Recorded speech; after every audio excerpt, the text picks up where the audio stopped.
This is an Irreverent podcast.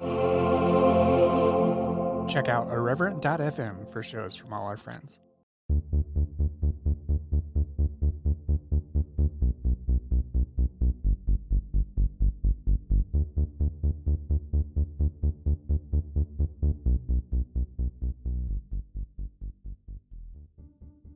Hello and welcome to Exvangelical, a show exploring the world inside and outside the evangelical subculture. I'm your host, Blake Chastain. My guest today is Verdell Wright, co-host of the upcoming podcast, The Dell and Jess Show.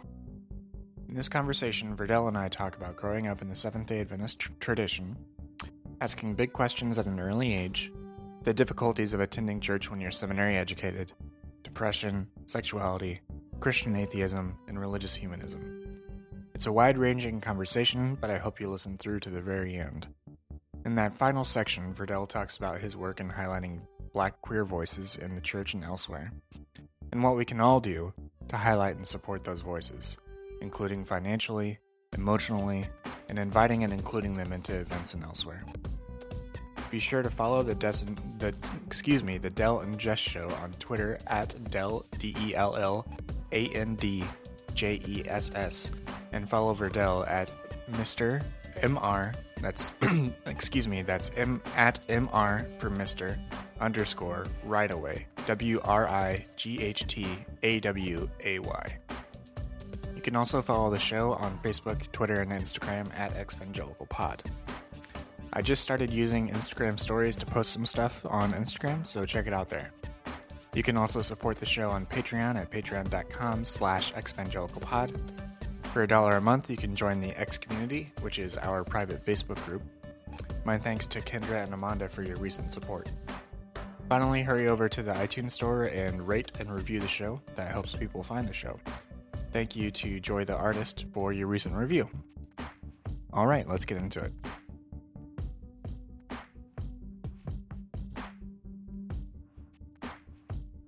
Hi everybody, welcome to Exvangelical. I have with me this week Verdell Wright. He is one of the co-hosts of the upcoming podcast, The Dell and Jess Show.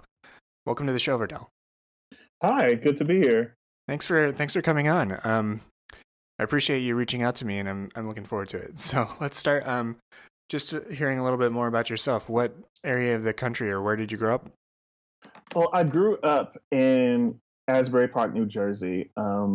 My parents are from there. I was actually, I don't think I can qualify myself as a military brat. I don't think, but my dad was in the Air Force before I was born. And so I was actually born in North Carolina.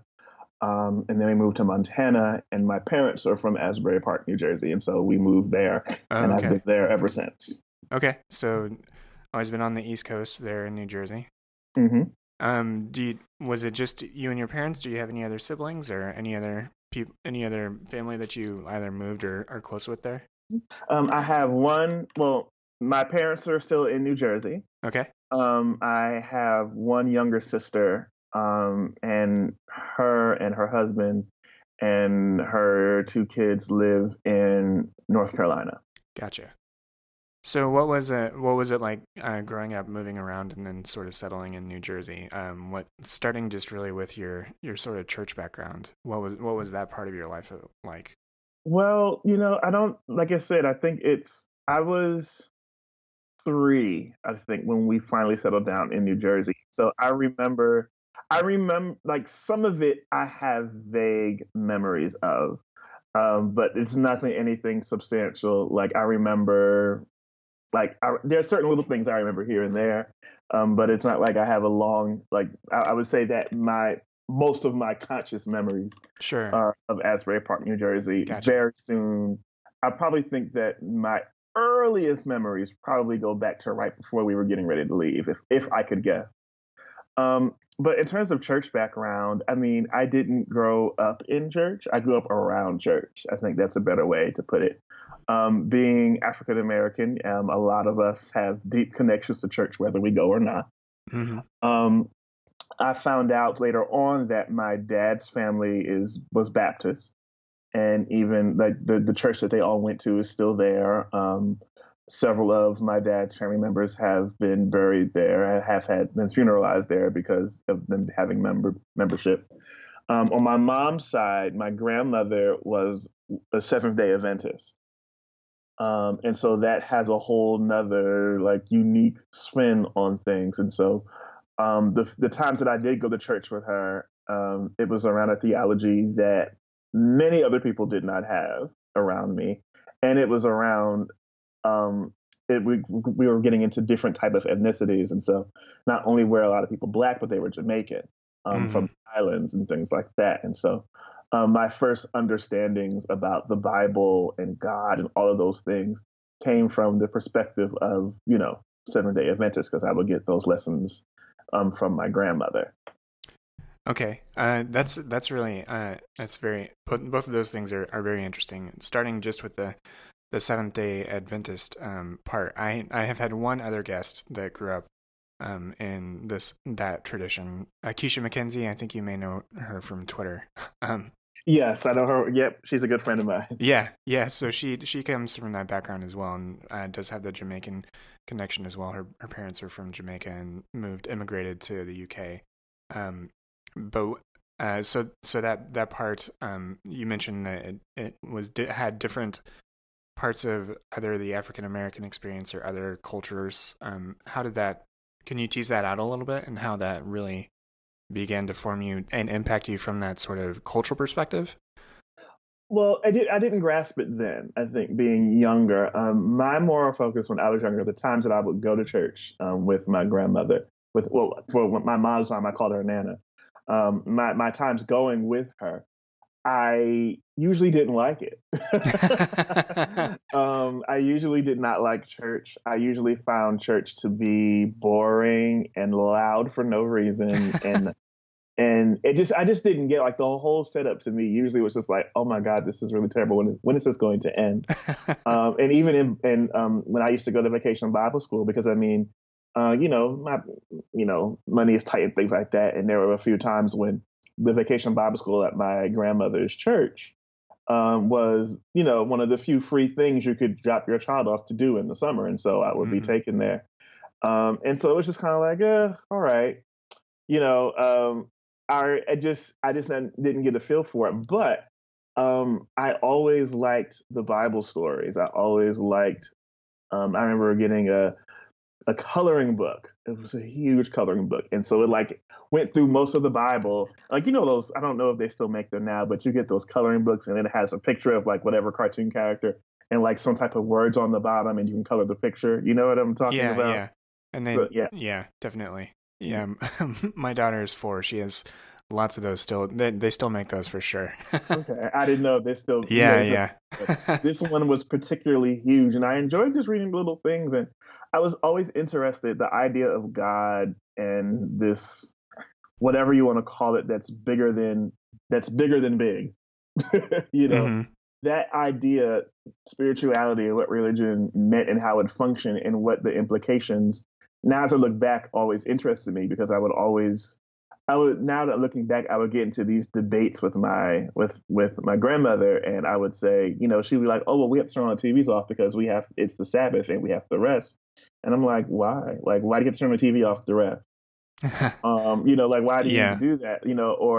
Or just ideas about, oh well, when you're dead, you're asleep." And I'm just like, well, Nana, if you're asleep, then why do we put you in the box? If you're gonna wake up, then why are you then like? And again, thinking as a kid would think, but now thinking back, I was asking some pretty heavy questions, and she was nowhere near equipped to respond to those in a way that would have even began. I mean, even today, it would not have satisfied anything. I remember she was saying how I think not got to be like around the second grade or whatever, and the talk of the ozone. Remember back in the day when we were talking about there's a hole in the ozone layer and Yeah, all yeah. of that, and that was the big environmental deal. And she said it was because mankind, it was always mankind, um, was going up in space where they don't belong. And so I asked, well, Nana, what if it's a good reason to go up into space that can help people? Would God still be mad?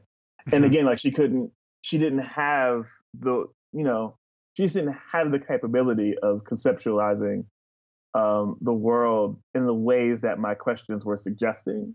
Hmm. Yeah. And I see that now, but that I think that was my thing. I always appreciate it and it was helpful. But the one thing that I took from what she would say though, and even though I wouldn't say it the same way now, I think it still had some value then. She said that God is your father. And this is before we had any type of belief or anything that expressed come to the altar, whatever you want to call it. Mm-hmm. She would tell, you are, God is your father and God is a king. And if God is a king and you're God's child, that makes you a prince. So you should carry yourself that way. And so that resonated with me. Hmm. That you know, with all of its issues, even with this issue of God is a king and you're a prince and you rule and all these other things. On the flip side of it, I think what, even though she may not have exactly realized it, was that we never expressed any faith. We had never said that we believe. She treated us as if we were children of God without us saying anything. And so I know that in her mind, she would have never said that, oh, well, God loves everybody. She Mm-hmm. treated us in a way, and she treated me in a way as that did not require necessarily some type of theological agreement automatically with her. And so I think she didn't mean it, but that's what I took Well, ultimately. yeah, well, that's very interesting. I mean, you have an inquisitive you have an inquisitive mind from an early age, and you're asking these questions, but then you're able to latch on to something that is assuring, and it's definitely something that a child's imagination can run with. This idea of you being a prince. That's a pretty cool idea for a second Hmm. grader. You know, Yeah, and very cool. and and the other aspect of that is that you get some assurance out of it, and some assurance even from her just assumption that you have this place independent of your individual belief, which I think um, a lot of people, certainly within evangelical sorts of circles, probably don't. They probably feel like their beliefs are being examined all the time. So, was that a comforting thing for you to have that sort of approach to her treating you that way? I didn't know enough then to account for it. I thought that a lot of what she did didn't make sense. I thought that sometimes all of her God talk and God stuff could be overwhelming and a little pushy. Um, but I think that now looking back, her faith is what she had to hold her world together. Mm, mm-hmm. It's what made the world. It somehow it explained the world. It helped her to have hope for tomorrow. All of these things, and a friend of mine said this quote about things, and I think it applies here, is that a lot of times a bad answer is better than no answer. Mm-hmm. And that if you break down a lot of her beliefs and what they were, these are some pretty bad beliefs. Like in my opinion, like these things are not like these aren't good. Like these aren't necessarily life affirming ideas. I mean, some of them are, but there's a whole Mm-hmm. lot that aren't. But that was better than falling apart. That was better than succumbing to hopelessness. That was better than giving up on life Sure. and not trying again. And so even as I think people, like myself who will critique religion, I think it's easy to see that, talk about the ideas and not see the real life implications of some of the things that people um believe. It's like, Mm-hmm. okay, yeah, this is a really bad answer. Like, this is a bad answer to think that God's going to one day come out the sky and burn up everybody else who doesn't agree with him. And that, these are some bad ideas. Yeah. But this idea, as bad as it is, I think of it like this. It's if you are on a desert island and you are starving, right? And you all of a sudden find a McDonald's, you're going to eat at McDonald's even though McDonald's is terrible for you, you're going to eat there. And it's very easy to say McDonald's is terrible when I have a grocery store downstairs where I can get fresh fruits and vegetables and organic meats and whatever. But this Mm-hmm. person has no food nearby, and that cheeseburger is the one thing that will give them the strength to walk through tomorrow. Mm-hmm. And so the bigger question is to say, okay, maybe we should, instead of talking about their religion, maybe we should get them off the island. You know what I mean? Maybe instead of talking about their food choices, they need to be in a better location. And I think religion works the same way. I think still we need still need to talk about some of the problems, but I think that when you divorce that from the real life needs that people have, Hmm. then I think the critique becomes um, it doesn't acknowledge the humanity in it all, even Yeah. though it's problems with it. Yeah. And for some people where faith is such a bedrock of their coping mechanisms in some senses, that feels like a direct assault on them, for sure. Yeah. And you know, the majority of the world is black and brown, and the majority of the black and brown world believes in some sort of religion. Hmm. And so there's, if you aren't careful, you can slip into talking about religion in a way that becomes racial. Um, that isn't helpful, even if there are things that need to be critiqued and discussed. And I think that's something that people often miss is like, you know, like I think like the average Christian now is someone who lives in the global South, is brown Hmm. skin, and she's a woman. And so what do those implications have when we are talking about things like belief in theology and things like that? How do we hold the fact that, okay, this is a brown woman who's believing these things in the global South, and the, you know, the political and social, all those implications need to be kept, you know, churning while someone's talking about how, okay, well, maybe believing in the Bible isn't that smart after all. I think that needs to still be held in tension with that. Hmm. So that's a what you bring up is a really like big and global concern. I'm really so I'm just trying to think of the best way to ask a follow up, because you gave some good examples of like the most common believer is someone that is not like me at all. I'm a cis hetero white straight Christian guy from the Midwest. I am not the majority by any means, but you know, but due to centuries of inequality, my sort of voice has been amplified over many others. So how what's the best way to keep ourselves cognizant of that, even um, and I know that's a broad question, and I'm trying to find a better way to ask a more specific question, but it's such a big global sort of thing, like you mentioned, that that's just sort of the place I'm starting here. Well, I think the first thing is to make it more manageable because you know neither one of us can do anything that impacts the whole globe like Sure. that. Hmm. But I think, and this is what I tell people too. I think, and this is what I do my best to practice as well, is that when you recognize that the voice and that the position that you have is as the result of privilege that you did not earn, and that privilege is exerted at the expense of other people, then you do your best to get out of the way. Hmm. And I think how you do that practically is to elevate other people, use your power to put other people in places where they could not be necessarily on their own without a huge fight.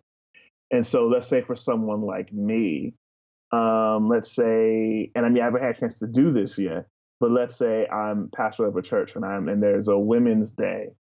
And so, you know, is there a trans woman who can speak on this for this situation? You know, Hmm. can I ask for one? Or let's say if it's, you know, talking about, you know, gay folks and someone invites me and I say, hey, you know, all the time when you guys tend to invite gay preachers, they always tend to be these cisgendered, kind of masculine gay dudes. Is there someone else you could invite? I have some names. And I think Hmm. the other thing too is to actually have relationships with people. You can't ask someone to come who you don't know. And so I and I didn't do this as a project to like, oh, let me go collect, you know, diversities of friends. But like I have friends who happen to be trans who are dear friends of mine. I have, Hmm. you know, I have Muslims who are friends of mine. I intentionally, I'm connected to people in communities that are different from mine. So that way I'm not too far away from other people's experiences. And I think that when you look a lot of the issues that come down to it is that, you really don't know anybody in these situations. And so it's so Hmm. easy to have so much to say and ideas. Like I know what trans people go through, not on a personal level, but because I'm their friends. I hear what they tell me. I hear their stories. I know what women go through with birth control because I have women who are friends who share their stories. And the list goes on. Like I have friends who have friends who family members who have immigrated. And so again, I don't have the personal experience, but because I'm close with them and we have like actual relationships, I have a window into their realities, especially the ones that I don't share. Hmm. And so I do my best to say, oh, okay, if there's a panel, well, who else is on here? Or if I don't go, I give three names, or just to do something to see, okay, in what ways is my identity somehow taking up space, and how can I use that space to to let other people speak who need to be heard? Hmm. Yeah. Yeah, that's I totally agree with that. And I think that's speaking from my place of privilege. I mean, that to me is the most honestly the most Christ-like thing you can do is to abdicate any sort of power that's been given to you.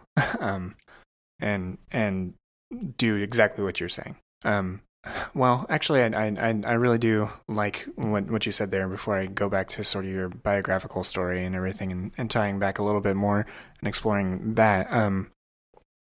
I really liked what you said about really just living with people, getting to know people and getting to know their stories and having your um, having your worldview sort of impacted by that and your heart impacted by that, to use like a churchy term. Mm-hmm. But the thing that because I've benefited from that same exact thing, knowing people that are not like me has been the best sort of thing. And uh, there's a quote, and I can't remember whether it's Rilke or Rumi, but it's "I live my life in widening circles."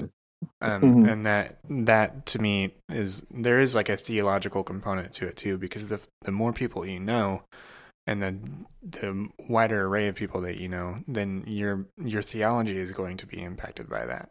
And if your theology doesn't change because you don't know anyone new or any, then that is a detriment to you and to your faith, really. Um, sorry to go on that little rant there. No, it's okay. We kind of went off the deep end though, didn't we? A little bit. We're talking about simpler times, and we just kind of Oh, died right into the deep stuff. oh yeah, but you know what? That's all connected. That has a through line for you in your life, right? I mean, tying it back to that, it started with these conversations and questions with your grandmother.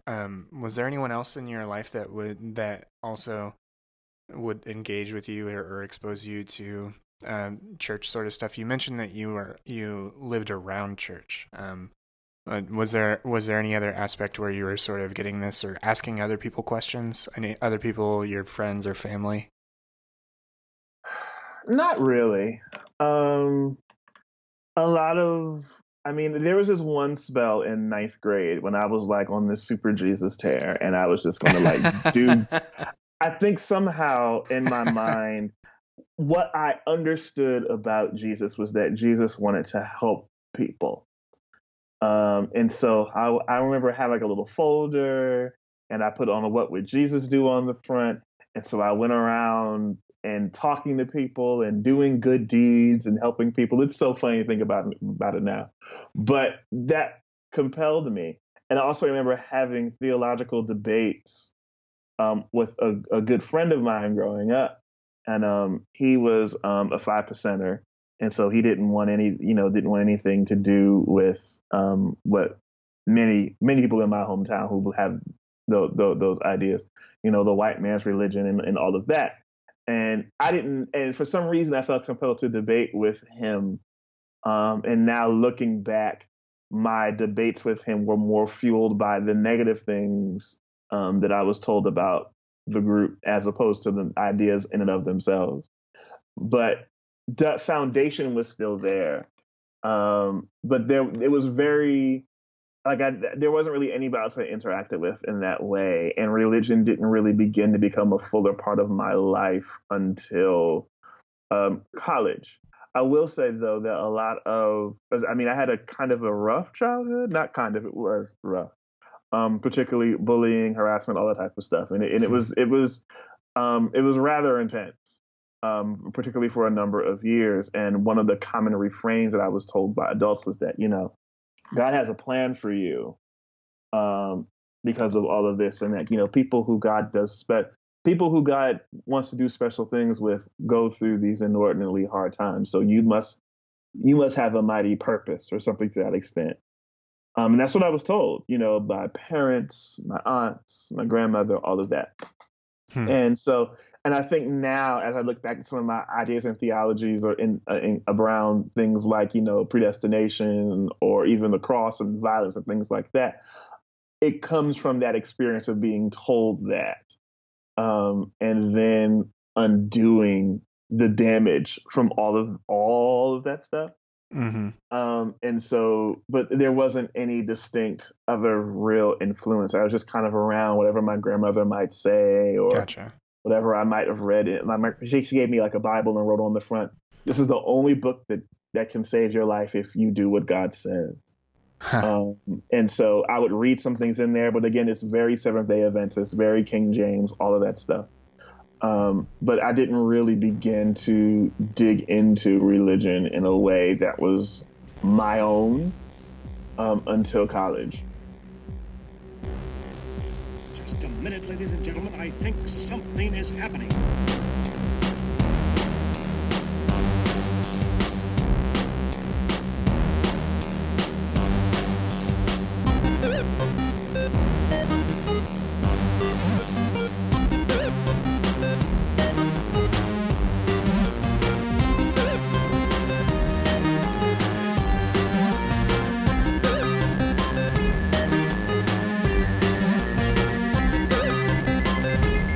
We are gaining explosives. The pulse star knowledge is power.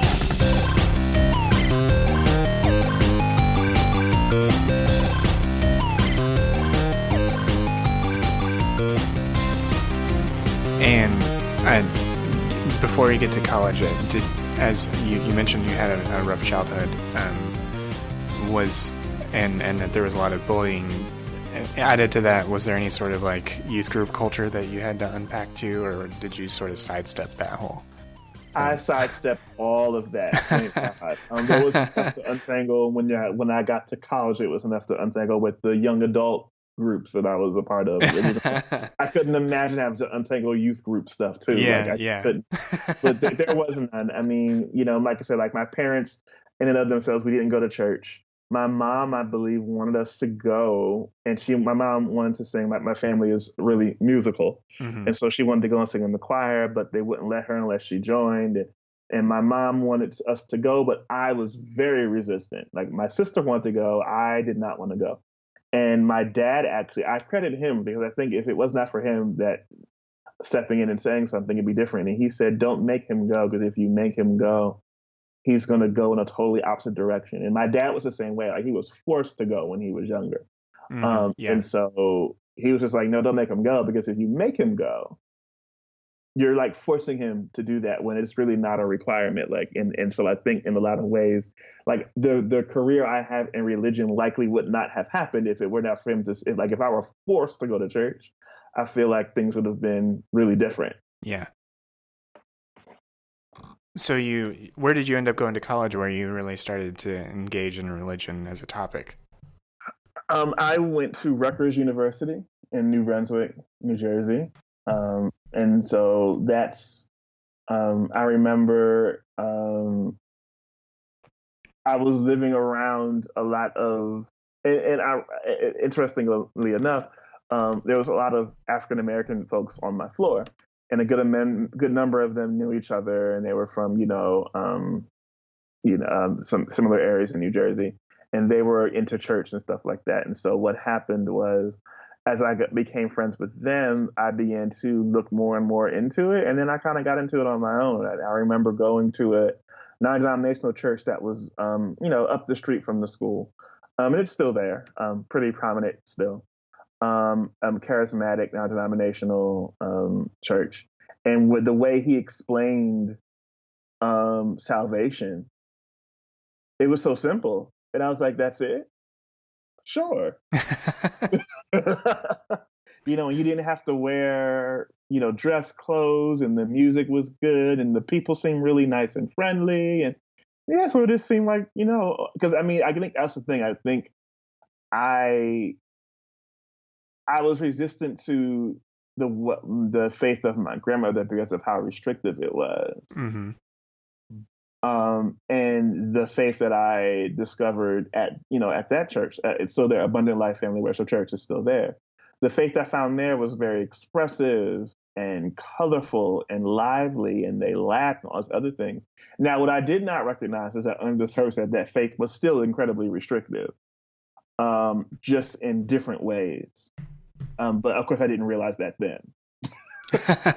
Yeah, you never notice things when you're in the midst of it, right?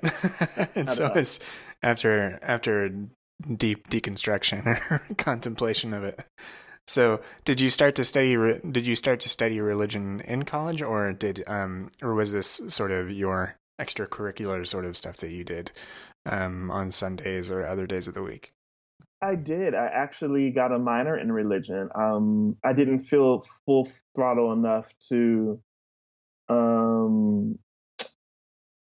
um, what is it? I didn't feel full throttle enough to get a major in it, but I had, I guess for me, like this light bulb moment where I said, I'm going to major in African American studies and religion, and I'm going to teach and preach and all this type of stuff. And so I measured, so like, I'm sorry, I'm talking in circles. So I minored in religion, and I majored in journalism. And it was in my New Testament classes. I took a lot of Jesus-y stuff. I took like world religion. I took world religions. Um, then I took a sociology of religion course, which it's a bit too high. I don't I what did I get? Maybe a B or a C, but I think ultimately it was a little bit too high minded for me at that time to really grasp it. I just was kind of there. Hmm. And then the rest were like very Jesus-y classes that I took. So I took a class on Jesus, like academic class on Jesus, and I took New Testament classes 1 and 2. And this is the first time I began to hear things, and it didn't really connect with me then. But like that, like in New Testament 1 and 2 is when, particularly 2, is like when you hear like, oh well, Paul didn't write First Timothy, Yeah. you know, but it didn't register with me then. I think a lot of the culture shock, for lack of a better word, that people experience when they hear something like that didn't strike me until way later because I wasn't steeped in church the way that so many other people were when I was younger. Mm. And so now, mind you, hearing that fact or reading, about the Jesus seminar, and like I remember we had to do an actual assignment where we took certain um, passages of scripture from the Gospels. And you know how Jesus Seminar does, like, they had things where they rated it either red or pink or gray or black. You know what I mean? Yeah, the likelihood, it was their like Yeah, likelihood factor, right? It was right. And so the furthest I could get was gray. And the fact that I could even get to gray, I think, is remarkable in consideration because of where I was going to church at the time and things like that. And so my argument was that at best you can only argue that things are gray because nobody was there. Right. Mm. And so on the one hand, I mean, I'm sure that cost me points because I'm sure I argued that, poorly as someone who was, very faithful. But the fact that I would even say gray, being that I went to a church that thought that the Bible was right and true and all of that, that's still like, and like reflecting on that is that I still kind of had that critical formation of religion from my earlier years Yeah. that allowed me to inhabit a different space than many other people who I still went to church with. Now, of course, I still was steeped in it, so I don't want to make it seem as if, like, I participated and would have said some of the same things, believed for and against most, if not all, of the same thing. And so I wasn't functionally different. I don't want to make it seem like I was, Hmm. but there was a willingness to discuss and have questions about things that many other people I went to church with just ever thought to or intentionally avoided. Yeah. Yeah. And those, I mean, uh, the things like learning about First Timothy, or learning about like what a pseudonymous author is and all that sort of stuff, Mhm. that throws you for a loop if it's not part of your faith tradition. And I don't, I mean, even at the more liberal mainline churches, I don't think that's something that's, broadcast. I mean, they don't even say that in mainline liberal churches. You don't even hear people really say that. It's like it's kind of like this. It always surprised me and amazed me, like in seminary when we really went through it and you really learned that no, he really probably did not write this. And when I got that, and it was just kind of like, why didn't anybody? Like, I understood why traditional folks didn't say it, but it's like, but wait, why don't y'all say it? Why Right. don't it's like it's this open secret that nobody really want to talks about. It's like I think between that and then Paul not writing First, Second Timothy, and Titus, and probably not Ephesians or Colossians either. And then David and Jonathan, I think, often are the biggest open secret that Hmm. everybody knows and everyone sees, but no one really talks about. Yeah. Yeah, it really is pretty wild. For me, like that was I didn't I didn't realize how much of that sort of what you call traditional, which I think is correct, like that traditional view of scripture was like imbued in me, or not even consciously, until I started taking New Testament Greek and then learning about those things. It was just a like a system shock. And it took a while to sort of uh, you mentioned that it sort of had a slower effect on you. For me, it was like a combination of a number of other things, but that was not wanted at the time. That sort of feeling of being just cast afloat, really, when when you're taught Yeah. such a high view of scripture. Not that and that's the thing, is that even what I just said right there, high view of scripture, that is like that betrays this deep sort of experience I had of thinking that that's high, and that's the like textual criticism, that Mhm. is somehow not high. Right. I mean, I loved my Bible. Like, listen, when I first of all, I like to read. And Hmm. so when you have a faith that focuses on reading a book, then you take that really literally. I think the thing is that, and this is where I think I differed. People read the Bible, but they don't really read the Bible. And I actually like read it, and so I really wanted to see what was there. Yeah. And again, I still had massive gaps in knowledge because I mean, I think the one thing that people tend to gloss over is that the Bible actually. I mean, there's some things that are like, okay, well, yeah, this is what it is. Like, love your neighbor. Boom, that's okay. Um, you know, love people or things like that. All right. But there are a lot of things that you really wouldn't know unless you went to seminary, unfortunately. There's a lot of things that you would Yeah. just would not catch. Like, I know, like, if you're reading your Bible and the Bible says, and Ruth placed herself at Boaz's feet, well, then you don't have any reason to think that feet means anything besides feet. You know, you don't have any reason to think anything different. Or if you're reading Second Timothy and you're saying I, and you're reading I, Paul, you don't have any reason to think that someone else wrote this because it's in English and it says Paul. And as you know, as somebody who took Greek, if you read something like, say, like Hebrews or First, Second Timothy in Greek, and then you read something like Galatians or Romans in Greek, it doesn't really read the same at all. Like, you can tell blatantly that, okay, somebody wrote, the same person did not write both of these. Hmm. What I mean? And Yeah. so, but how could the average person access that? Right. How would you know about um, the fact that it's pretty close to impossible to distinguish an ancient Israelite from an ancient Canaanite? Yeah. That's not in the Bible. Like, you wouldn't know that. And so I think that um, that's something that I think that people don't discuss. It's like, oh, the Bible's easy to get. No, it's not. Like, a lot of what you need to know to navigate this thing is not in the book. Right. You have to get it from somewhere else. Yeah. Yeah. Or else it's given to you. Yeah, and that's the thing. It's like, but I think that proves the point is that even the people who have those traditional beliefs, they still have to give people context and things Right. to back up what they're saying. Now, a lot of it is flawed or incorrect, but the fact that you can just pick up the Bible and read it and you'll get it. No, you won't.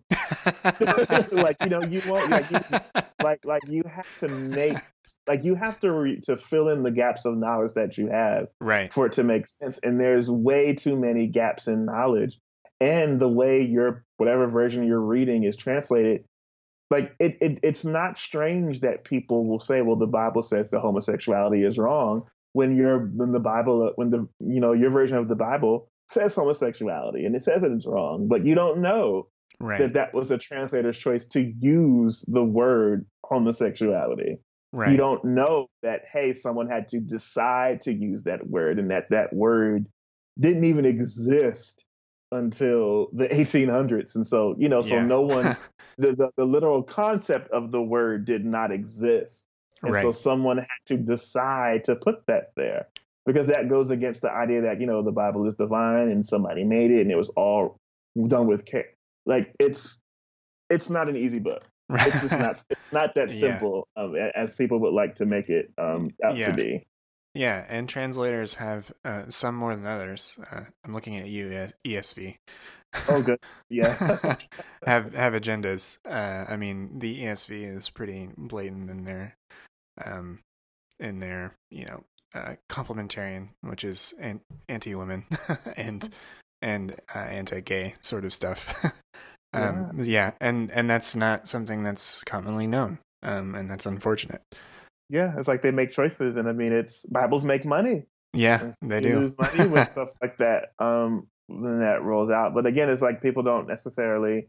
I mean, why, and why would they? I think that's the other part too, is that a lot of people approach. I know I sure did. I approached my faith as I want to live the best life that I can, and this seems like the way to make that happen. And so I'm not particularly looking to find out how they made it. I want what it's pointing towards, and this is Sure. supposed to help me be my best self, and this is supposed to secure some sort of future for me. And so It's like if you go to a Tony Robbins, empowerment session or whatever you want to call it, you're not really trying to look behind the scenes. You want to know how to shout at the wall and run over the coals and to be and get your $1 million business started. You don't really want to know you're not really there to find out the other stuff. Yeah, that why question that you asked as a kid.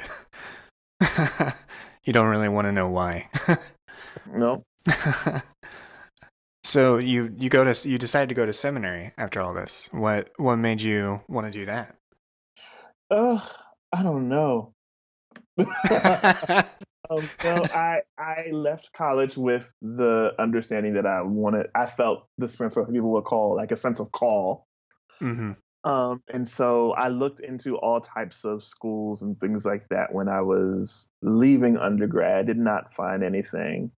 That's when I was really getting into my very charismatic phase. So I was like, IHOP House of Prayer, healing and miracles type of thing. That was that phase of my Christian faith. Mm-hmm. And so when I left New Jersey and I moved to the area where I'm in now, the general area. And so I started getting really more into Bethel and Bill Johnson and Randy Clark and Jill Austin, who I met, all these types of folks. And so we're talking like the evangelical gold falling from the sky, limbs regrowing type of, evangelicalism. And I was it was a long time of joblessness and going back and forth and issues with all of that. But what ultimately happened is one of my fraternity brothers, a lot of them were at Howard University, which is in the area, and it's in DC. And Howard has a divinity school, and I did not know that Howard had a divinity school until he went. And so what happened is I decided that, okay, well, at that point in time, I was trying to figure out what was next with life. And I decided that I was going to go there because I wanted to go to seminary and start that. And so that's what started it. And so my intentions for walking into seminary were not what I ultimately left with. That is for sure. Is that where you felt? Is that where things? The sort of common term that people sort of use now is like deconstruction. Is that where you felt like certain things were deconstructed that you had sort of constructed earlier about your ideas of faith? Yes, but it took it yes it did, but it wasn't just by virtue of the classes themselves. I Okay. actually enjoyed them. And so I still had this very bookish thing about me. And given, a lot of, I was, even though my views were still traditional, I was willing to bounce around in that traditional sense. I was willing to read the text closely and see things that other people might have missed. And so being in a place where you could have that all day was exciting to me. Um, I did not know what I was walking into. I wouldn't say that the conversations threw me off, though. For example, like my very first semester, I had a professor, Dr. Hobson, and everybody was, said, "Oh, he's wild," and whatever, all of that other. And at that time, a lot of what he said, I disagreed with him. And this is from my pastoral care class. And I think it was the very first class. And he wrote, I think the word holy or something on the board. And then he like did something, I think, and then took holy and he erased the Y and he wrote holistic. And so just his conversations and talking about sex and all of the other things, and even about prayer. And he was like, "Why do you pray? What for?" Like the questions that he asked, I had other things for, but they sat with me. And I mean, even today, like I find myself saying, like, somebody asked me, it's like, "Well, when's the last time you prayed?" And I said, I think maybe a couple of times I might have prayed out of like reflex, but like prayer, like what am I like? It's amazing how the things that he said then that I didn't get or maybe had other answers for that I'm saying now. And so I think that jarring sense of hearing other people say things that I automatically did not believe in did not scare me away. I enjoyed New Testament. I enjoyed Old Testament, even when other people around me were freaking out, learning that David really might not have been this great guy after all, or learning that there's three Isaiahs or all the other. Like it didn't bother me. What happened to frustrate me was not seminary, but still being in church while in seminary. That's what did it. I found definitely that, dig into that. yeah. What I found was, it was a part of being a discover type person that I am. I like to think. I'm a brain, I guess, in that particular way. Mm-hmm. And so church helped very little for me because you go from a place where you crack open the Bible and read a scripture and you talk about the implications and the history and all of that. And then you go to a place where someone's literally telling you what you should think. And so it didn't work. It didn't jive with me. And at a certain point, and this is the part that really took a wrestling for me, depending on what church you're going to, a good semester of seminary, and more than a lot of pastors, particularly in the churches that I was a part of. Not all. There's a good many denominations where you have to get like an NDM and all of that. But, in some charismatic, even, churches like that, Mm-hmm. I was in, 6 months in, I knew more than my pastor about Exodus. 6 months in, I remember being in a men's Bible study group and they were reading this book. It was called Maximizing Manhood. And just some of the ideas they had around masculinity and whatever. Like I was thinking about concepts that no one in my group really addressed, you know? Not that they ignored it, it never came up for them. And my error was that I thought that questions were good. I was wrong. Only certain questions are good. And so the Mm-hmm. singing, I sang on the praise team and all of that. And so the singing kind of kept me in there for a while. That was my favorite part. But like, I'll never forget, it was a sermon that my pastor preached about sex before marriage. And it was like, why would you go on a vacation trip with your, girlfriend? Because you know that you're probably going to have sex. And so I was hearing that, and I thought to myself, well, how do you know that? And I said, how do you know? Like, why do you automatically assume that people would do like? And again, it was very, very, you know, basic level thinking about these things. But I was growing to a place where my spiritual formation in school dwarfed what was happening in church. And so it made church uncomfortable because it was like, okay, dude, like you can't really tell me what First Corinthians says. I know this book better than you. Like, you know what I mean? It's like, how am I supposed to take if everything is biblically based and I know the book better than you do? How is that going to work? Um, and I think that's what it came down to. Not that, yeah, and not saying to say that someone who doesn't have a seminary degree can't do anything spiritual, anything like that. But the way that, the system was set up at churches that I was in is that the pastor, reads the text and he reads the Bible and we'll tell you politely, but we'll tell you what's the right thing to believe. And I'm like, but that's not, what do you mean? Like, that's not it. Like, that's not it, And Yeah. I had to, a professor of mine told me, he had to sit beside and said, Verdell, you are a professional at this. You are, you are in the role as a theologian, a Bible scholar while you're in school, and that some of them just simply are not your peers in this regard. Then you may not be a pastor, but we're not going to. I can't have an honest conversation with you about Moses because you think that Moses wrote Exodus, and you believe that that is the literal truth. We can't like. You really can't tell me what the text says when I know the text thoroughly, more thoroughly than you do. Mm-hmm. And I think that really is what caused a lot of those rifts. I will also say that it was church and depression, I think, that really began to shift how I viewed my faith. So where does depression enter in, and how your faith is understood? Yeah. Let's just leave it at that, because I think you did a great job explaining, the sorts of conflicts that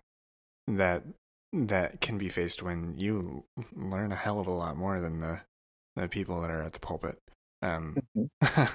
So what was that? What was the role that depression played, and was do you know with time what was sort of causing your depression and what was feeding it? Well, I think a number of things. I think one, and I remember one of my professors, who's a mentor of mine now, he is the one who got me to label what I went through as a kid as abuse. And I was like maybe 24, 25 at the time, maybe, I don't even remember. But hearing that kind of set me off on a path to deal with that. And so in unpacking all of that, you have that. You also have a person who is dealing in various ways with their sexuality and trying to process that. You also have, being very poor also has an impact on that as well. And so you had all of those things mixing and jiving together. And so I guess it was just time for some things to pop off. And reflection, I had suffered from depression before when I was younger. But no one, I mean, and I don't say it's any disrespect to, my parents or anything like that. I mean, nobody really knew anything about what that was. No one really had any way of figuring out what that type of stuff is and dealing with it. And so I just really started to fall apart. And I think that I remember pulling up to my apartment, like say I had a late class or something like that, and pulling up around to my apartment around like 10 o'clock, and then looking up and seeing no one there and just feeling like crushed inside and feeling like my apartment was a box, and feeling like just feeling numb, down, and just feeling like you can't do anything to escape. And so I put on a lot of weight and, all of that stuff. And so, being in that position, one, it caused me to view people differently because when I started drinking, and I started drinking heavily. I probably at some point should have been in the hospital. I don't know how I avoided it. But I started drinking very heavily. And, I would be, I would have church the next day and I'd be, recovering from my hangover, in Yeah. the pulpit, or not showering or not shaving, things like that. And I just had a breakdown and I had no way of processing this. But I think in that experience, what happened is that when I was able to be confronted with my own quote unquote vices, it caused me to see that, oh, okay, well, the people who I still might have felt these things about people who are having all this sex or drinking or doing X, Y, Z, it's it's an escape sometimes. For It's them not. or for you? Well, it was for me, and so what I understood then was that this wasn't because I wanted to be bad or evil. It was that drinking all of this alcohol, way too much alcohol, somehow gave me a break from the constant pain that I was feeling. Yeah. And I don't say that to say that, oh, well, if you just get your pen together, then you won't want to have sex or drink alcohol. That's not what I mean. But in that moment, I understood a different part of humanity that I think I had been closed off from because of my beliefs and my experience. Mm-hmm. And it was through that and counseling and all, and that happened for a couple of years, to be honest. And it was through, and it got really bad there for a while. But it was through recognizing, and I think I got to a point when I was like, look, this is really bad. And I think I was aware enough to know that if this gets any worse, I'm probably not going to be here in a year because I could feel myself slipping. And so with the last little shred of awareness I had, I reached out to a professor and he connected me with a counselor and we started doing some work together. And it's not funny like humorous, but the part now is that it started during the summer and usually they don't do intake. And when they did the intake for me, there's like, oh, we might not have any room, but they did the intake and they immediately like, oh no, you can come in today because it was that bad. And it was my counseling and dealing with my depression.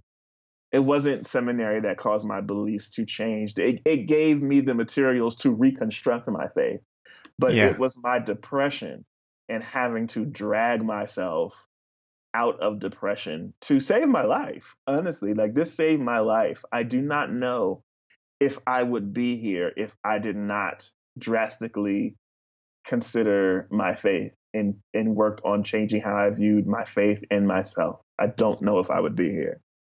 And so doing all of that is what caused me to change my faith. It wasn't because even me coming out, that wasn't because of what I learned in seminary per se. It was because this is what's going to save my life. And I want to be here. And Mm-hmm. this seems like the best way to be here is to do this. Yeah. Wow, that's really powerful. That's very powerful. I might. I'm just taking all that in. Sorry. That's.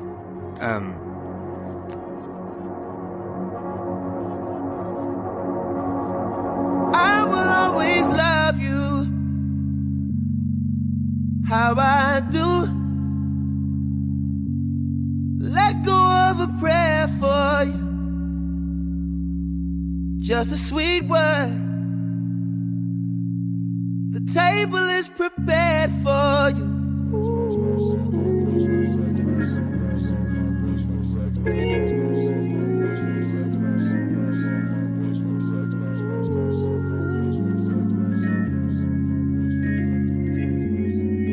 Wishing you Godspeed, glory.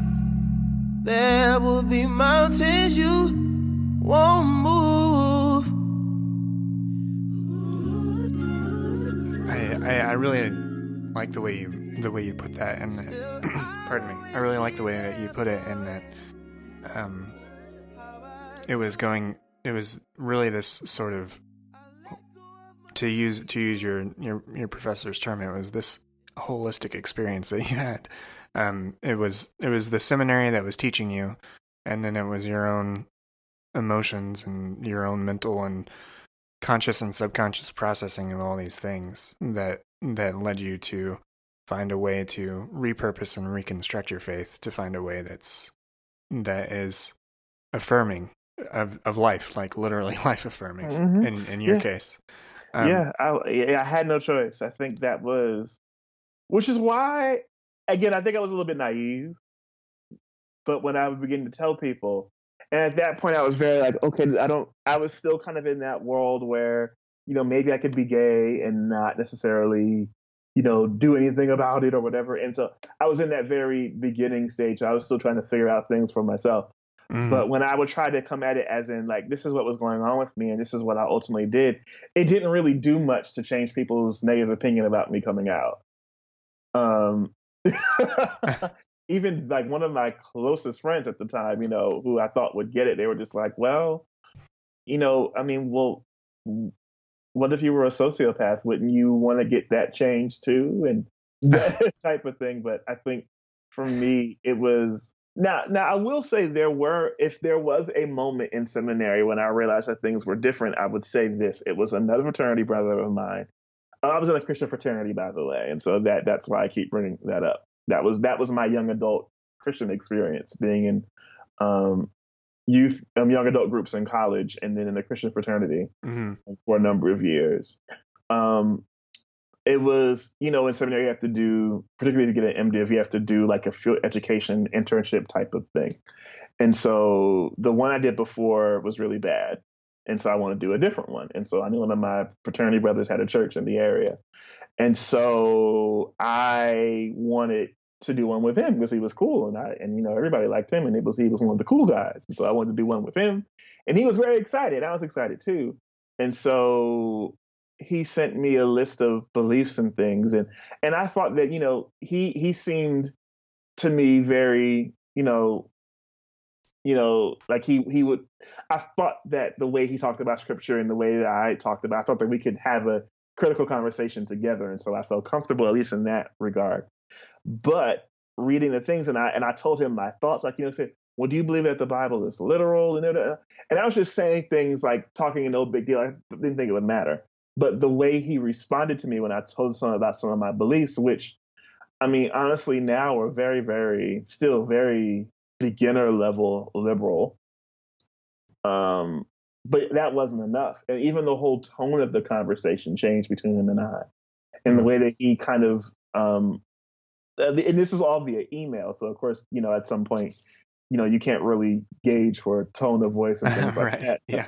But the way the conversation went for me, I perceived a change. And that's when I felt, because at that time, up until that point, I thought I was towing a line. Yeah. And I thought I was towing a very, moderate, fair to everybody line. Yeah. But I realized that even that wasn't enough, and that the way that, at least, I mean, he wasn't mean to me per se, but it automatically, like, the conversation shut down. Like the way it shut down was just kind of like, whoa. Yeah. And I mean, that was before I really started digging into the depression and all the other stuff. Like, right. But I think if that time told me right there, it was that point when I recognized that my beliefs were not really the same as those around me. Yeah. Yeah. That sense of having, like the way you said it being shut down, that sense of it being sort of dismissed, that like your point of view is being sort of dismissed in comparison to his, is that like a sort of fair characterization? Mm-hmm. Yeah. I kind of want to go back to this idea that you brought up as far as like repurposing, reconstructing your faith in a way that could be, that was affirming for you. I didn't. So I want to just. That sort of resonated with me just in how I have sort of been able to do something similar, not around the same issues. For me, it was. The circumstances for me, I was at a Christian college, and it was 9/11 happened the first full week of my freshman year. So there was a lot of politicization that already happens in evangelical circles, and I really resisted the whole Christianization of the Iraq War. And then that plus all these textual things I mentioned really made me feel very isolated and sort of not sure whether this could be something I believe anymore. And then I sort of was in that space and sort of depressed and disengaged for a few years. And then in grad school, I learned about creation care and a new way, like this, instead of this like dim view of the world that was so crappy and everything's going to hell, literally, that God can actually redeem everything and like this new focus, and it actually did something similar for me in that it reinvigorated it. It made it affirming. It made life and faith something worthwhile in pursuing and not feeling like it was faked or feeling like I was pushing against my own beliefs in a way that would, affect my salvation or something. And so, again, totally different sorts of issues, totally different sorts of things, but that sort of spurred a new period of interest and introspection and engaging in faith in a new way.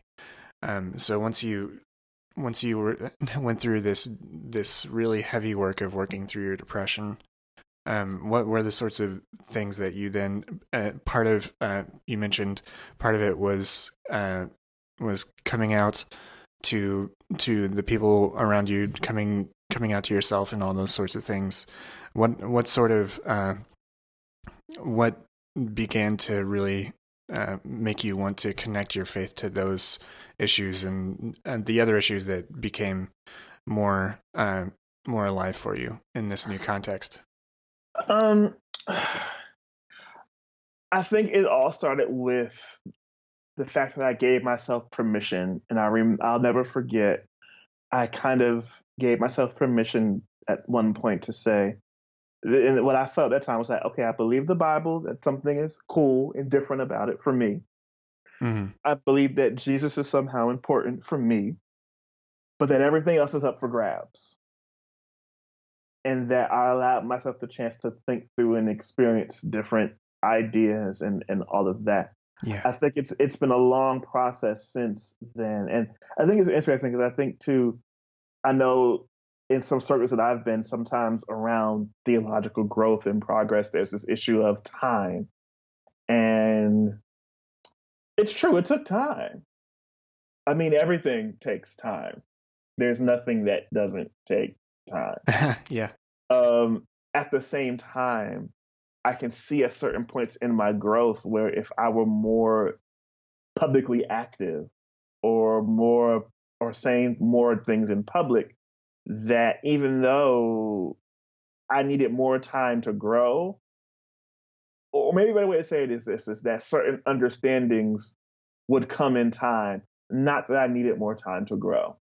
I needed to have, I think that that's a different way to say it, because I think that there were still things that I thought and believed that were wrong, that when they were enacted in certain situations, they're still harmful.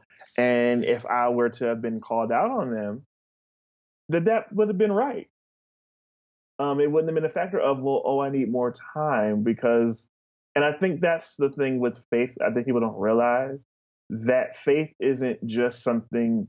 I mean, as much as we have this modern notion of my personal faith, which again is just, a very, a very, very modern idea of your own personal faith that you hold in your own pocket, like your own personal amulet. Yeah. That is something very modern, very Western, very American, even if you want to push it. As much as that is true, I think we negate how when I have beliefs about other people, that's not simple. Like, even if I never even walk past the state house, if I believe that someone being transgender is against God, I'm contributing to an environment where trans people are imperiled. Right.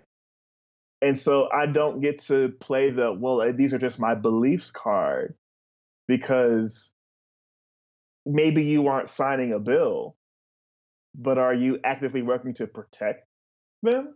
No. Right. And I think for me, I can see in those areas where and maybe I think it's best to put the whole growth thing aside.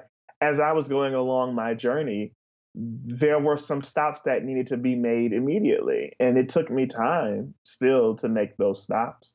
But my own personal journey of growth should not come at the expense of someone else's existence. And I think that's where people get it confused. I like how Martin Luther King put it in the letter from Birmingham jail, that time is like a mythical concept in regard to another man's freedom. It's always some other time and not now. And so to get back to more of what you were saying, I think I might have dovetailed a bit from what your question was. Oh no, it's totally fine. But ultimately, it was allowing myself the freedom to think different things, and then allowing myself to be heard. I think one thing that I will say that I had to and still am having to unlearn from my childhood and my faith that I had was that to listen to yourself. What do you say? How do you feel? And so much of my life was spent on responding to how other people felt and how other people feel. And, it was that way growing up. And then it was that way in church. Well, what does God say? What does God feel? What does God want? And at some point, you don't know what you want anymore. And you're listening so hard for some other voice. You don't know what your inner you sounds like. You don't know how you feel. You don't know what you want because you spent so much time straining to hear what someone else has said that you don't know what your own voice sounds like. And so learning who I was, learning what I cared about, learning what mattered to me is still an ongoing and intense progress. But I think those things and the fact that I was more in touch with humanity, I think that my experience was kind of separate from what people went through in terms of how I arranged my life. Some of that was my choice, others was just circumstance. And so actually understanding some of the ideas, the concerns, the fears, the passions that are more common for people to experience. I think that helps me to begin to see people differently and move me along in the direction that I'm ultimately at. Now, I will say, though, that another big thing that was important for me was to deal with the fact that technically I did everything right. And so why is life so hard? And that sounds like a simple question, but that question of theosity, at some point, I had to confront myself with it, that what's going on? And I think that one little thread really, I really pulled at it so to get to the point where I am now. But then it was willing to ask the question, my faith was supposed to help me. And it feels like, if I'm being honest, that my faith is hurting me. How did this happen? Yeah. Yeah. Yeah, that sense of faith is burden. Mm-hmm. And it's not, the yoke's supposed to be easy. But I think that's definitely a sentiment that I think a lot of people who listen to this show can really identify with. That conviction that you did the right things, and yet here you are, unhappy with the result of all those right things, all piled up. Yeah, they did. It was, and it's an experience that I don't think a lot of people ultimately get a chance to go through. But I wish that more people would. I wish more people would allow themselves to figure out who they are. I think that, in particular, a lot of evangelical beliefs, they rob you of the chance to figure out who you are as a person. You're told who you're supposed to be, and you have to kind of shoehorn. You have to shoehorn yourself into that, and anything that does not fit within that experience, you have to do something else unhealthy with. You have to ignore it. You have to do it behind closed doors. You have to explain it away. But you have to, at the very least, you have to present. You don't get a chance to figure out who, even even the pitiful attempts, like things like Rick Warren's what was he even called 48 Years of Purpose and all the other stuff where find out who you are in Christ and all of that wonderful. Yeah. Yeah. Yeah. As much diversity, quote unquote, as there is, it only goes but so far. It's that, it's like you get to decide which chocolate you could be in the chocolate box, but you're also the bunch of chocolate. Yeah. You know what I mean? Like that's really what it is. It's like you can be one of these types of roses, but you're still going to be a rose. Like it's not really a chance for you to be anything different than what you're supposed to be. Right. And so you can't figure it out. Mm-hmm. Yeah, that all sounds right on target. So once you allowed yourself all these freedoms, you gave yourself permission to let things be up for grabs. Did you continue? Did you finish seminary? Like, and move on from there? What was like the next sort of career or academic career sort of steps you had, and what sort of interests did you begin to develop? Like, what were the things that because that is something about graduate school, is that you get the freedom to explore your interests and passions in a way that most other sorts of places of business and that sort of thing, you usually having to hit a certain goal that may not be determined by you, but graduate school oftentimes allows you that freedom. So that's my larger question, and just is really what sort of interest began to spring up as you gave yourself this freedom, and then just sort of as you sort of explore that, where did that lead you as far as in school or into ministry, that sort of thing? Well, I finished seminary at Howard, and then I wanted to get a PhD, but I didn't think I was ready enough, so I went to Wesley Theological Seminary and got an MTS. And then I applied to Howard again to get into the communications program, which is where I am now. Along the way, classic millennial tale of the job market not being great. And in that time, I bounced around denominations. I was in the AME Church, African American Episcopal Church, for a while. Was getting ready to approach ordination, the ordination process, but then stepped away. I was in United Methodist Church for a while. But then I realized that I'd have to lie too much, and so Oh, no.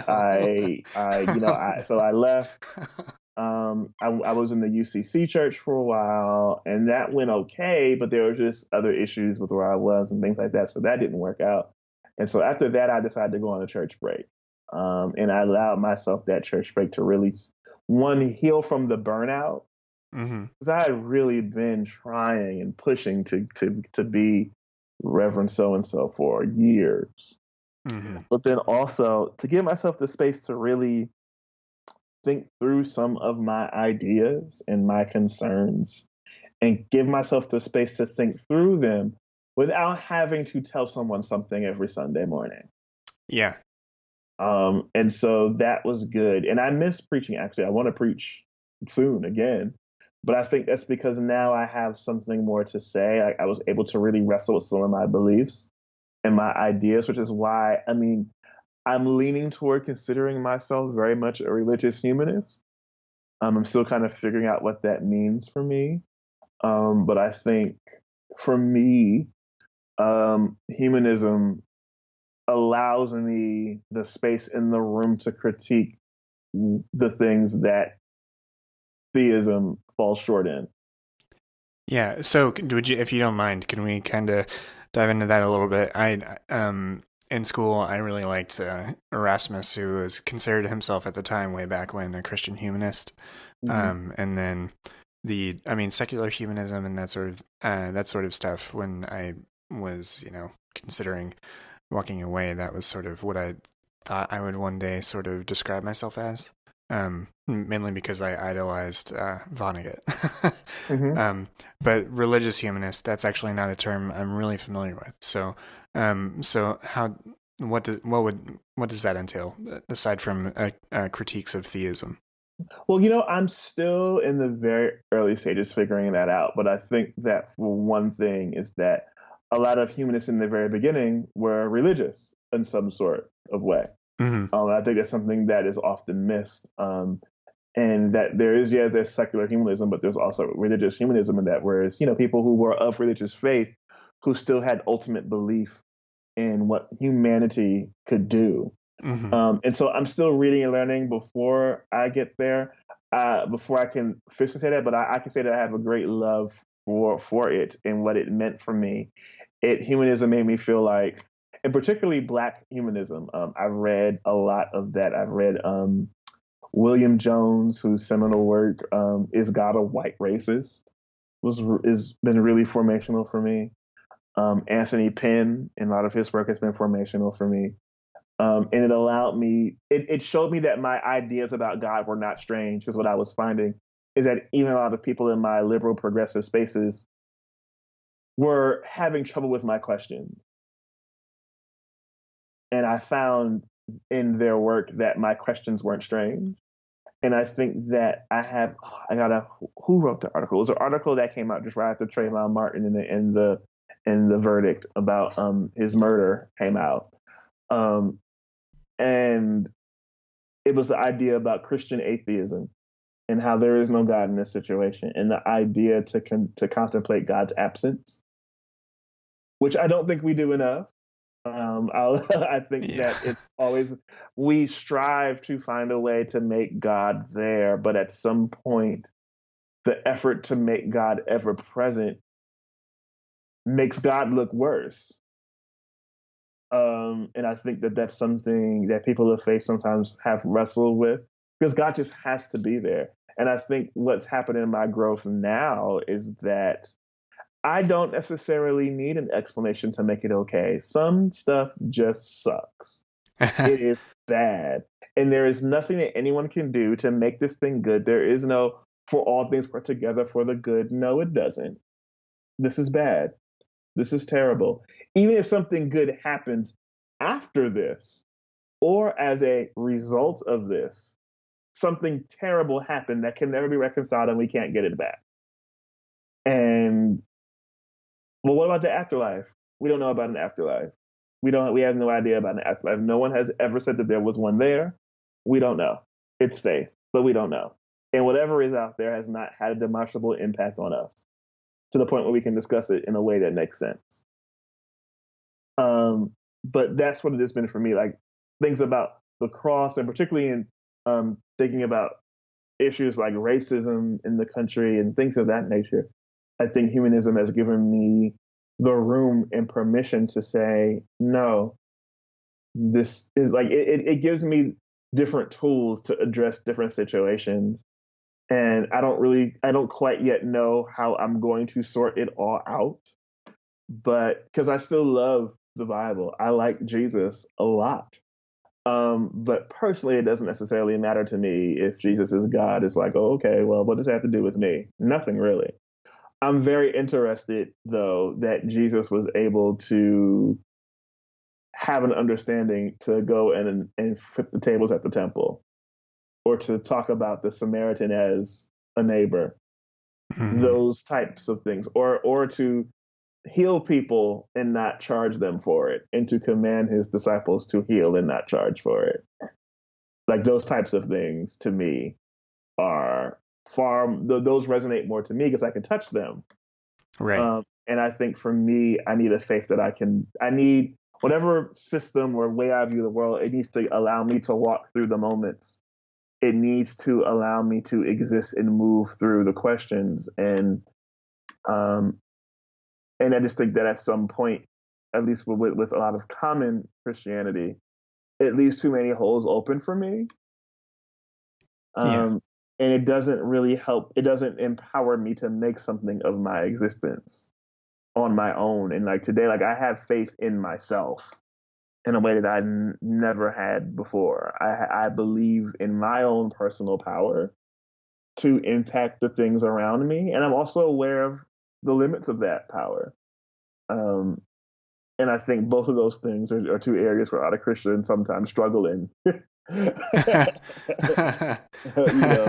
those Yeah. areas, it's like one is like, okay, why do you like you really think that the person who you give all your adoration to thinks you're a worm? How helpful is that? And on the flip side is that okay, do you really think if because you all well, I prayed really hard, all right.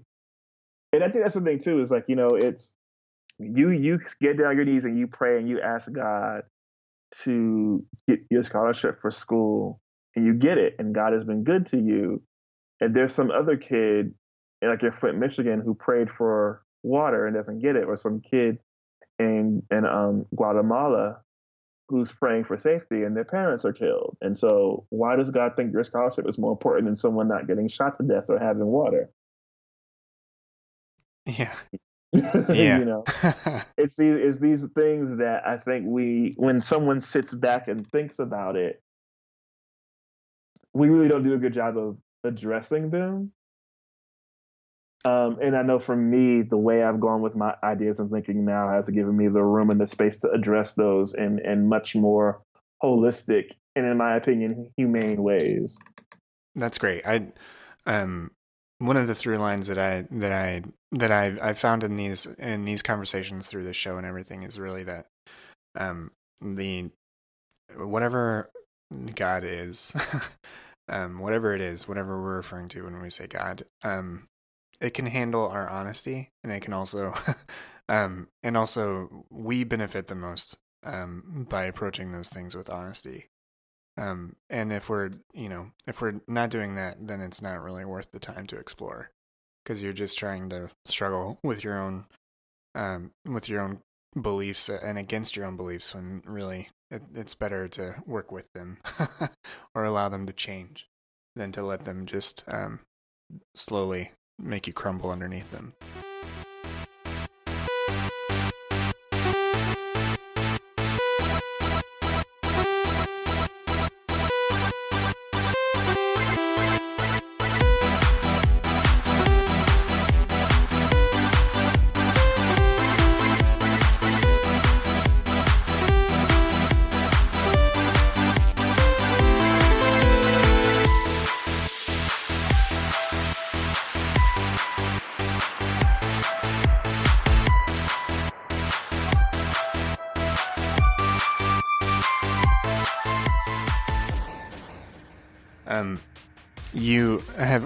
You mentioned that and us prior to us talking that you have a lot of interest in some very big areas in the intersection of them all, being race, sexuality, gender, and how those things relate to Christianity and religion overall.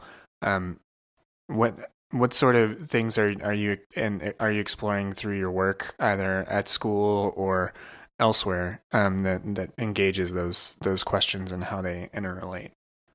Well, I'm kind of in a retooling phase right now, with how I approach it. And my approach with a lot of these, I know I did a lot of work, well, not necessarily a lot, but I started doing work that's talking about inclusion in African American traditional churches. I think it was good work, and I've done a lot of speaking and stuff on that point as well. My shift, I focus. I'm saying it backwards. I've shifted my focus a bit in that because I want to center Black queer voices, and I think the way that I did it before kind of made it as in here are the African American, here are traditional Black churches, and how can everybody be a part of them? But then I realized, it's in some of my experiences, that I want to flip it, and I want to highlight the stories of the queer people who are already there in their various ways, and not particularly have my work hinge on. I don't want my work to hinge on it being successful only if inclusion happens. And I think that also reflects a personal shift in my life, because I'm not necessarily I don't necessarily need every church to change. And I think it also impacts my view of the church and how I personally don't think that if you're a church and you actually work against, this is for all churches, but if you're a church that somehow works against, the existence of other people, then you don't deserve to exist. And so it has changed my focus, and it's like, well, I'm not, maybe it's a shift. It definitely is a shift. And I think for some people that shift might be too drastic to take. And of course, I mean, that's me recognizing all that Christianity means to people and the cultural ramifications and all of that. I understand that at the same time, realizing, well, okay, what about the cultural realities and ramifications about the people who you demonize? Yeah. I mean, it seems to be totally okay that they're destroyed, but you can't be, Right. And I mean, yeah. I don't want like people to like literally die, but I'm not invested. I'm just not invested in preserving institutions that put forth such effort to see me destroyed, whether right. it's the basis of me being black, me being gay, any combination of those. I'm not interested in using my efforts to rehabilitate places that would take my own air away from me. Right. So just not. Right. Yeah. And I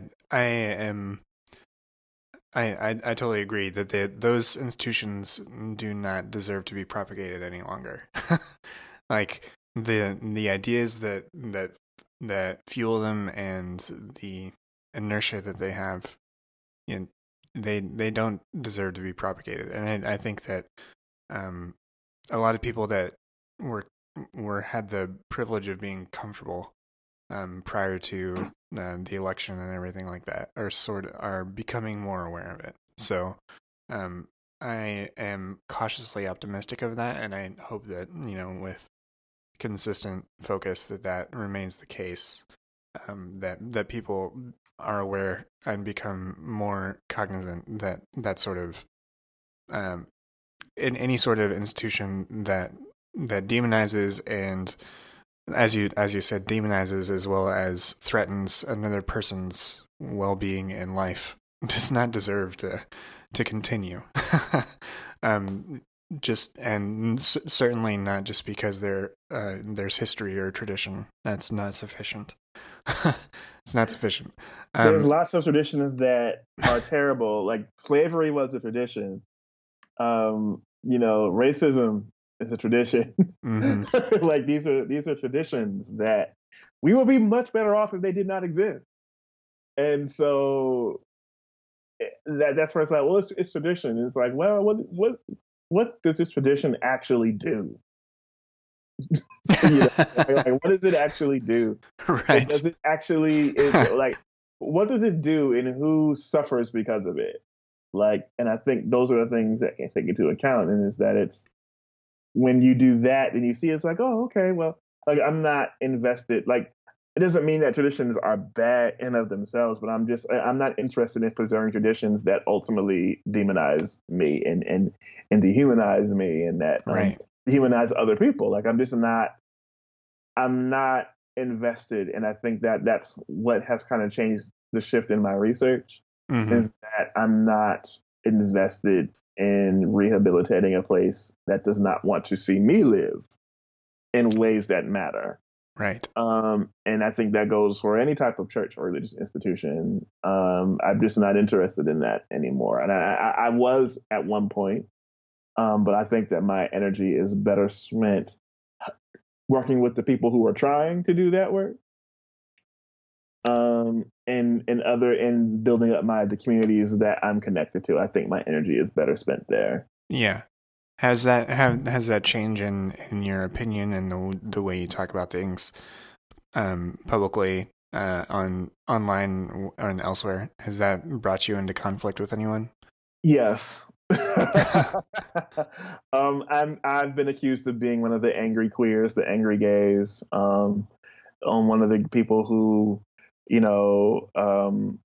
want people to change yesterday and that change takes time and everybody's not going to be perfect. And I've been accused of those things. I think those accusations are unwarranted, but I've been called of those things. I'm just not willing to. I'm not willing to pretend that something is a way that it's not, particularly when it's at the expense of other people. And I'm not willing to do that. Yeah, I'm just not. I think also what makes a difference, I think it goes back to what we were talking about earlier. We're talking about specifically like the church. There are some formative memories of church that I personally do not have. And I've also had enough experience in other areas of life that church isn't the only place where I have interaction. Right. I Yeah. have many other things that I've done. And a lot of people in the church circles that I've been a part of haven't really done these things. Like, I've not only been a part of church, but I played tennis, I did martial arts, I used to act, I would travel and sing, I would do all these types of things through, college and even after. And so I have an understanding of the world and of other people that if the church were to disappear, I would still have other people. And also, I don't have these deep formative memories of learning how to speak, doing an Easter speech or doing the children's whatever. I don't have those. And a lot of other people have those. And so when I talk about church and religion, and it's something I have to keep into my mind more, when I challenge church that directly, sometimes they feel that those things are coming under threat. And so what a friend of mine has said, and I think he's correct, is that we have to start being honest about why church matters and why we resist the things that we do. Is it out of faithfulness to God? I mean, yeah, on its surface, but what's really true is that you like the choir. Yeah. And what's really true is that you get a sense of belonging here that you don't get anywhere else. And that you have deep memories here that have made you who you are, and that you have fond memories of this place. And so if anything, even if it's for the common good, anything that seems like it might threaten the validity of this in your life, you're going to throw a fit. Which is natural. I think that's very natural. That's very human. I just think that we have to, at some point, get over that. And the idea that me critiquing something doesn't necessarily mean that it has to all. Life is a mixed bag. It doesn't mean that the good things that happened to you did not happen. But it also doesn't mean that your good things are good enough at the expense of someone else. You can have we can still have Easter speeches. We can still have, solos and programs. We just don't need to have them at the expense of having a predatory pastor or being anti-LGBTQ or anything like that. We don't have to have that. We don't have to have those, and we can make those decisions instantly. Like, we can make this happen now. We can really make this happen. If we wanted to, we could make this happen. We don't want it. And I think that's what it comes down to. It's not, oh, well, it takes time. No, it doesn't. No, I mean, like we can do this now if we wanted to. Like, we can make this decision now. We could do this now. I think one thing, if anything, at least what the era of Trump has shown me, is that one, change that can be this imperiled probably isn't change. That's one. And so I like to see change, and I'm just using this like theology. Like, I want to see change that runs deep, that you can't just change that exists whether you're there or not. That as soon as Obama got up and left, so many other things were under threat. And I don't say that to negate the things that he's done that have advanced certain issues. I'm not negating that at all. And I'm not saying that it's necessarily in every situation his fault for that. But change that could disappear as soon as you leave the seat probably isn't the type of change that I want. I also recognize at if you could look at that power, all they said is, "Oh, we want to do this," and they did it. So if you can do evil that quickly, why can't we do good that quickly? Why does good have to be deliberated about and considered and mold and all of this other stuff? And I'm not saying that we don't have to have conversations around certain theological things. I'm not saying that at all. It's just that it didn't take much. Trump has been the president for barely a month, and look at what he's done. Right. Imagine if he wanted to do stuff for good. Yeah. Man, that's good. Yeah. Yeah, I'd like to see him. I'd like to see him try to do something for good. um, I'd like to bring it back just as sort of one final question for you. You mentioned that you do want to highlight Black queer voices. Are there any that you could point people to that are either online or in books or elsewhere that people could benefit from hearing? Well, I will share some books. Well, let me say this. I'll say two parts. One, I have plenty of names I could give, but I'm not going to give them. And here's why. A lot of us are trolled very heavily. And a lot of us go through a whole lot. A lot of us don't have a lot of money. A lot of us don't have the same type of family connections or resources and all sorts of things. Mm-hmm.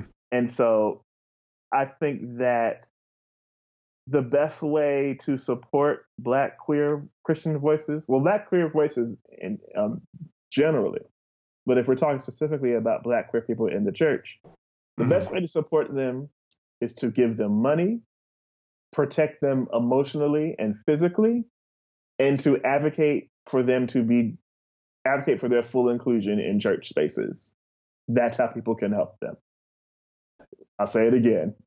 Give them money, protect them emotionally, stand up for them emotionally and physically, and advocate for their churches to be fully inclusive. That means if your pastor says anything remotely homophobic, call them out.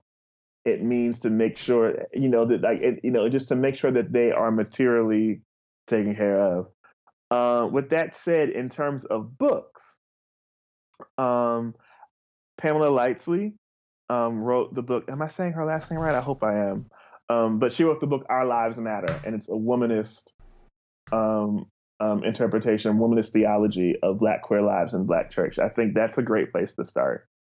Another book I would recommend. Now, she is from Kelly Brown Douglas, and it talks about sexuality in general and sexuality in the Black church. And so this is a voice that I think started a conversation for a lot of people. And so I would strongly recommend that. Trying to think what else. There's lots of blogs. I would say too, look at blogs. I think Believe Out Loud has a lot of blogs there, and I've written on Believe Out Loud myself. So look that up and look at some of the things that are written there. Hearing from queer voices that are Christian, particularly there's a number of Black queer Christian voices there. If you just do like a brief Google search and do Black Christian gay voices, like you there's a lot that's already there. It's just usually glossed over.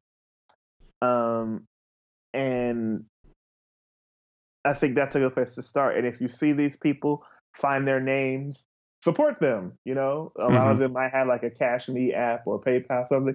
Run them $5, run them $20, or if you have an event that you have or you know of, fly some of these people out to be on your panels or to speak and to do some of these things allow them to use their work, allow them to talk their stuff and do their dance, so to speak. Not utilize them. I don't want to sound like we're tools, but there are people out here who have been doing the work and can do the work. And I'll say this though, if you're going to engage us, I should say, do so with really do an inventory and check to see how invested are you in seeing change. And if you're not willing to really see change, then probably just keep going. And that's just me saying, it's like, and I mean that. I mean, I've had this conversation with lots of people, and not as long as many others, but I've done the inclusion work enough to really have an understanding of inclusion and allyship and all of that stuff. And while I understand the idea behind allies, but if you aren't going to really, like, don't just say you like me or like a picture of me and my partner on Facebook or put a post, but if there is a men's day, like I said before, you like when I was talking earlier, like if there's a men's day and you say, hey, there's no gay people on here, can we invite a gay male Christian to talk to this? Invite one, advocate for one. Even if you lose, make some noise. Like, make noise for us in places where we can't get into, where we're locked out.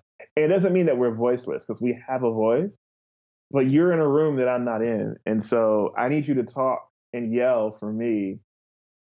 I need you to do that on my behalf in places where people aren't listening to me, but you have a microphone. Right. That's great. And thank you for all of that. I think having that knowledge of the struggles that you face and the sorts of support that is good to provide is great. Thank you for all of that. Verdell, where can people find you online? Well, I'm in the process of building where you can find me online. All right. So don't worry. So all of that is still up in the air. What about on Twitter? I think you're a solid fellow on Twitter. So. You can follow me at Mr_Wright. That's WRIGHTAWAY. You can find me there and follow me there. Don't get too excited, because I don't do my religious stream of thoughts as much. Maybe once in a while. I used to do them all the time and everybody loved them, but now I don't do them as much. I've kind of calmed down with that, because I realized that I was like, wait a minute, I'm giving away my material for free. I'm just sitting here giving people all these ideas. So if you follow me there, don't get excited. You might, once in a while, it's between that and tennis tweets and me and just a random commentary about things that you probably won't get. You know what I mean? So sure, yeah. Or pop culture, whatever. So don't get excited. What I really would like, though, my friend and I are starting a new podcast. Yeah. Talking the Dell and Jess show, and so it's about two Black people who were, formerly evangelical themselves, and we talk about like Christian events and all of that type of stuff. We're talking about it honestly, but also with humor involved. So, run and follow. I would say run it and follow Dell and Jess on Twitter, and that's Dell and is spelled out, so Dell DELLANDJESS on Twitter. We haven't released our podcast yet, but we'll be sharing some things on Twitter. So awesome, great. Yeah, I would say people go if they like what they hear from me in this regard. You can hear more of it by following me on Dell and Jess. Great, awesome. Verdell Wright, thank you very much for joining me. I really appreciate it. Well, thank you. I appreciate it too.